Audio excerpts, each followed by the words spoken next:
weapon is true. Situation is drastic. Best weapon is true. Don't be a citizen.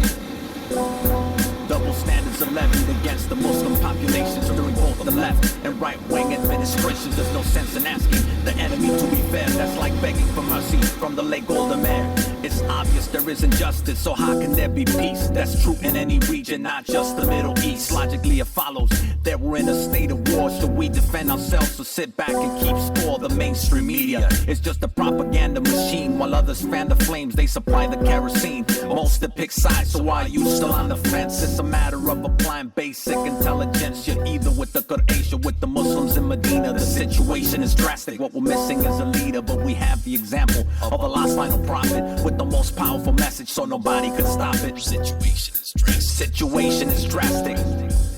Situation is drastic. Situation is drastic. Gotta close these ranks if we're gonna get past it. Bullets are coated in plastic, but they cut through the flesh. To say the use is humane ought to be considered a stretch. Protesters are seen as dangerous because their weapon is true. Among the Zionist snipers was the therapist, Dr. Ruth. I mean the diminutive lady who loves to talk about sex. Would probably get a jollies aiming at teenagers next. Ruthless with non-believers whose mission is to deceive us. Would have butchered Zionism when in the womb as a fetus.